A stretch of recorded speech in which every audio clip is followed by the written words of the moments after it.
سلام كبرات تخطاتلتي قدم حيدة دقائق كاب كتما بشاشة عزيزة سنبدن زدنقص انفصامة تخصيتالو بريزيدنت أبي أحمد لو مدحر قطر وقع وعدة أبزز قبرلو زنبرا أوان حموشتا نايت إيت متقعة تسنزير والو دقيمك نقربكم حموشتا جزي تتوكسو لالو حجاب الساعات زي ملا هاجر أب كبيت نقاطن هوكتني أتركب إتزعابين كل سبز الشغلن ذا اللي حطو بريزيدنت بيوت على ديوس مويتو زبليو سبزا ساعات زيا كاب بيت منقستي وخد كاب حكايم زوطة رقصني حبري تايل اتمراحي بيوت ملاو زي ملاو في الصم أي تفلت أنزلو حج بقطتا نابدت بريزيدنت زلو وتادراو هوسبيتال قدس جبريل نابزلو بوتا موسدوكو صبصاب أبتقدمي هوسبيتال أب ساعات زي أب قدم زي وتادراو هوسبيتال زلو وطريق آلات قدسو كابس خول العلي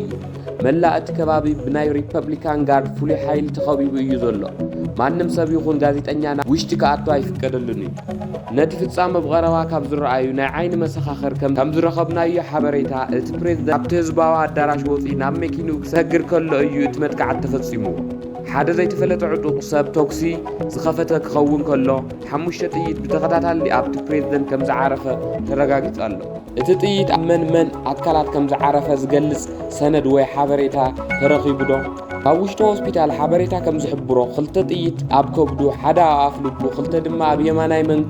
من كبو يعرفو زي مالت اتقودات عذبي كبيدي إسزعاوي مسترقن حجوون تغونا نت بريزيدنت هوسبيتال كبتفح كله تنفاس نيراتو دو ويساين براتون زبلي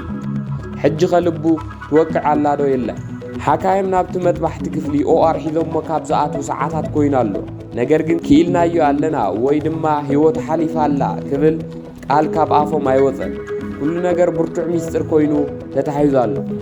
ሓያሎ ሰባት ይበኹ ያለው ገሊኦም ድማ ብድንጋጸ አዳው ናብ ርእሶም ገይሮም ተንበርኪኾም ይጸልዩ ያለው ሃገርና ብዘይ መራሒና ብሁከት ክትኣት እያ ዝብል ዓቢ ፍርሒ እዩ ዘሎ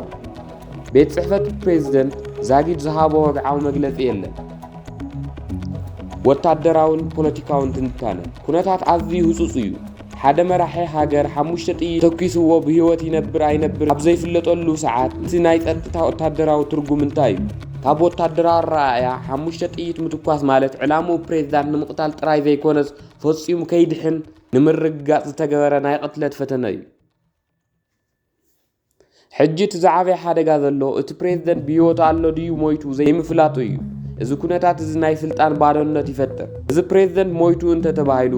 እቶም ነዚ መጥቃዕቲ ገበሩ ሓይልታት ናብ ወይ ናይ ወጻኢ ጸላእቲ ብኡንቡ ሃገር ንምቁጽጻር ክንቀሳቐሱ ይኽእሉ እዮም ሰራዊቱ እውን ትእዛዝ ዝህቦ ስኢኑ ክበታተን ይኽእል እዩ በአንጻሩ ብህይወት ኣሎ እንተተባሂሉ ድማ እቶም ተደለዩ ሰባት እንደገና መጥቃዕቲ ከይፍጽም ፍርሕ ኣሎ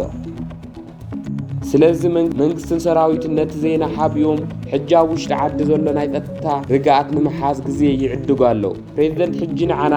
ከም ምስሊ እዩ ዘሎ ህያው እውን ኣይኮነን መዋቲ እውን ኣይኮነን እዚ ናይ 15 ደቂቃ ወይ ናይ 1 ሰዓታት ዝምታ ሃገር ካብ ኩናት ከድሕን ይኽእል እዩ ህጹጽ መግለጺ ቤተ መንግስቲ ሕጂ ካብ ቤት ጽሕፈት ቀዳማይ ሚኒስተር ካብ ላዕለዋይ እዚ ሰራዊት ዝመጻ ሓበራዊ ህጹጽ መግለጺ ንመላእ ህዝቢ ሃገርን ኣብ ልዕሊ ክብሪ ፕሬዝዳንት ሎሚ ድሕሪ ቀትሪ 5 ናይ ጥይት መጥቃዕቲ ከም ዝተፈጸመ ነረጋግጽ ሕጂ ኣብ ሰዓት እዚ ፕሬዝዳንት ብሉጽ ሕክምናዊ ረድኤት ይረክብ ኣሎ ኩነታት ኣዝዩ ኣተሓሳሳቢ እዩ ኩሉ ሰራዊት ሓይልታትን ጸጥታን ኣብ ልዕሊኡ ምድላው ሃይ ኣለርት ክጸንሑ ትእዛዝ ተመሓላሊፉ ኣሎ ህዝብና ካብ ናይ ሓሶት ወረታት ተቆጢቡ ክረጋጋ ኣለዎ ክቡራት ተኸታተልቲ እቲ ኩነታት ኣዝዩ ተኣፋፊ እዩ ፕሬዝዳንት አብይ ኣሕመድ 5 ግዜ ተተኪስዎ ሕጂ ኣብ መንጎ ሞትን ህይወትን እዩ ዝርከብ ህያው ምዃኑ ወይ ሙማቱ ዛጊድ ኣይተነጸረ ንሕና ነዚ ፍሉይ ፈነወ ዜናን እናተኸታተልና ሓደሽቲ ሓበሬታታት ብኡንብኡ ሒዝና ክንቐርብ ኢና ክሳብ ዝቕጽል ሰላም ደሓን ጽንሑ